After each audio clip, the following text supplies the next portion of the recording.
Another beautiful day for a soju cocktail.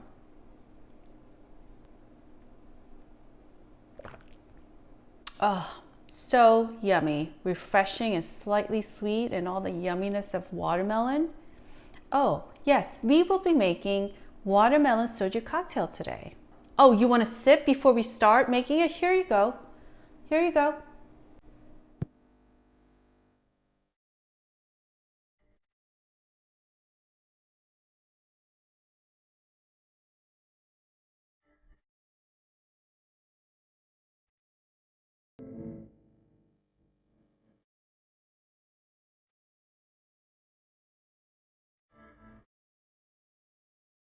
Hi everyone, this is Helen and welcome to Modern Pepper.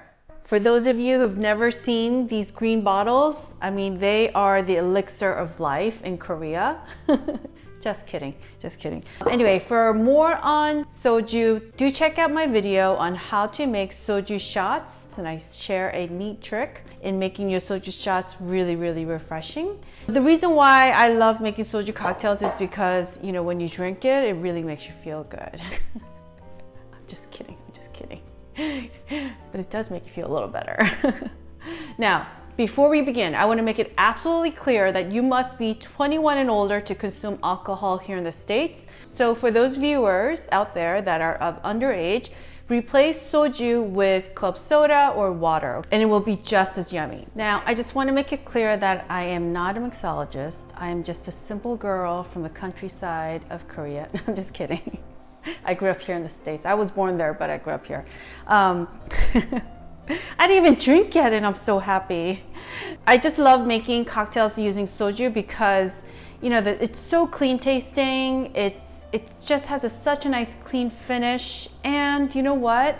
It gets the job done. It makes you feel good, but it doesn't turn you into a pumpkin if you decide to have a second cocktail because it has much less alcohol compared to your vodka and gin spirits. And you know what? Your wallet will thank you too, because this is significantly way more economical than purchasing your high-end vodka or gin that has a really nice clean finish. This has a super smooth and clean finish. I also love it having it straight, neat, you know, with cream barbecue. Ooh, that's a must. That is a must. Like I said, I'm not a mixologist, but there's one thing that you must do when you make cocktails at home, in my opinion, which is you need to chill your glass. So I have some ice in here and I'm gonna pour some water, and then you could just put this to the side. Now the alternative is to place your martini glass in the freezer, and that's also a great idea too. If you're gonna have a big party, just keep it all in there, so when you're ready to make your cocktails, you could just be quick and not get any like really, you know, mean stares from your friends that are like, where's my cocktail? And I'm like, geez, I'm just like trying my best. And the one in this freezer is also a good idea if you want to garnish it with a little bit of extra something that I'm going to show you later. Take your watermelon and just roughly chop it and just fill it to the top of your pint glass. And then take your muddler and just simply just crush it down. Put your hand over it a little bit to contain the juice. So that took all about 20 seconds. We're gonna add some fresh raspberries. And then put your hand over it again and gently mash everything up.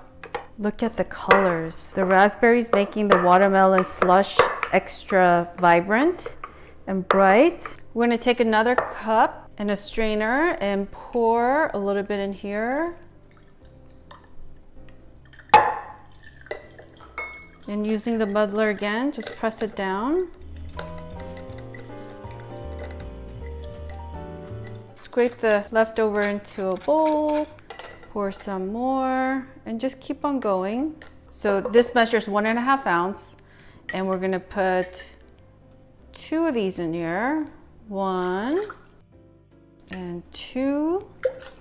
And then we're gonna add 3 soju. Then I want you to take your lemon and take your vegetable peeler, and I want you to go zigzag like that. And then take your peel, because I want you to do it so that there's minimal amount of white on this peel, because the white part of the lemon is the bitter part. It is really just the yellow part of the lemon skin that has so much fragrance and that citrus oil. So we're gonna just twist it over our shaker and then drop it in here.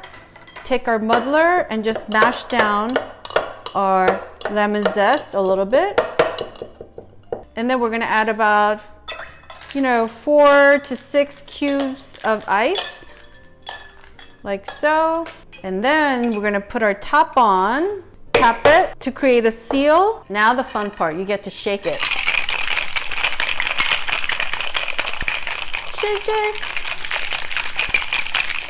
About 10-15 seconds of vigorous shaking. So after you shake it, you can't pull this off. I mean, you could try, but it's really hard. So what you want to do is tap it and it releases the seal, and voila. Oh, it smells so good.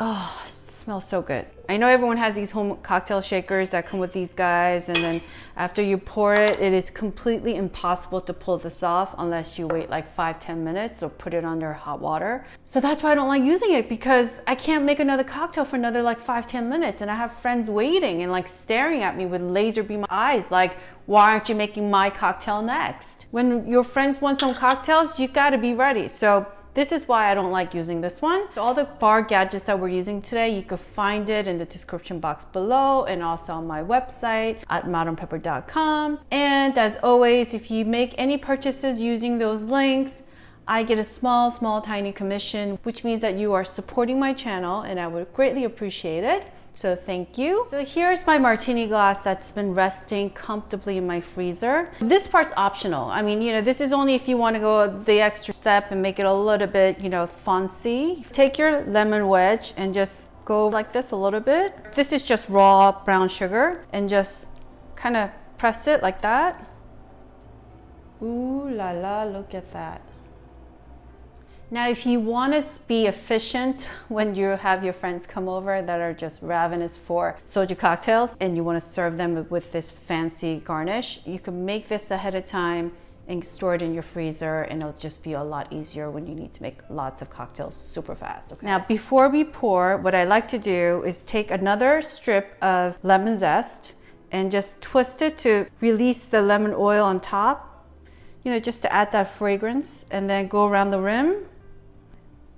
Stem too. Take a big piece of fresh mint, and again, same thing, kind of bruise it a little bit to release the oil, and then just go around the rim again too.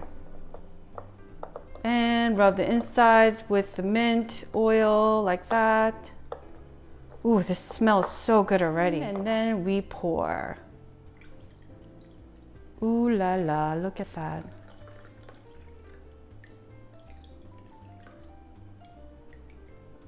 So the other thing that you could do to garnish is take a cube of watermelon and take your knife and just make an incision halfway like that. You want to take a sprig of fresh mint and put it right here in the center, and then you just slide it in so it rests like that. Does that look pretty, or does that look pretty? Let me just have a taste for you just to make sure it's good. I will volunteer to do that for you.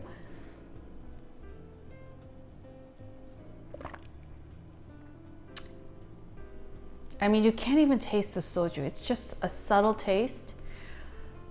This is so refreshing because the raspberries add a little sort of subtle background taste, but you can't taste the raspberries because it's kind of important to add that, or else it's just watermelon juice and soju, and I guess that's okay too. And then the lemon zest adds just a little citrusy background and a smell. It's more the fragrance of it. And then the fresh mint leaves, again, very subtle aromatherapy. When I drink cocktails, I want it to smell good. When I pick it up, I want that first inhale to be like, oh, wow, that smells wonderful. So I want to drink it. That's kind of my philosophy. Now, don't go anywhere, because I'm also going to show you how to make this watermelon soju cocktail into something a little bit more refreshing. So it's really, really simple. Grab a pint glass and some ice.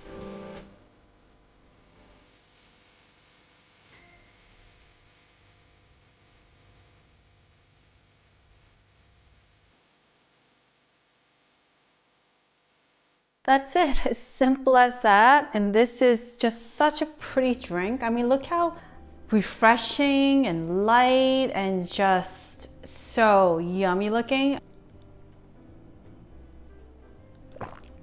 Oh, 시원해.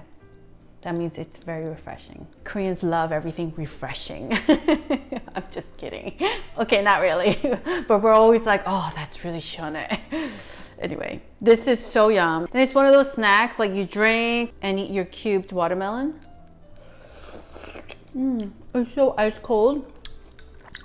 And it keeps the drink cooler a lot longer. Watermelon equals summertime, equals happy times with friends and family. And then if you add soju to that mix, it's uber ultra happy time with your friends and family. So I hope you try this soju watermelon cocktail at home. And if you have not subscribed to my channel, please do subscribe, and you could click on that button that you see at the corner right there. Click on that so that we can make more soju cocktails together. And of course, in addition to offering you lesson-based, authentic Korean recipes, I also do fun Korean fusion recipes. And I recently started the vlog series where we discuss anything related to Korean ingredients, Korean kitchen gadgets, or Korean food. So we do reviews on that. So make sure to subscribe. Thank you so much for watching. And if you enjoyed watching this, I would greatly appreciate a thumbs up, and click on that notification bell if you're already a subscriber, so that when I upload my next video, it will remind you. Ooh, I'm double fisting. So until next time, cheers.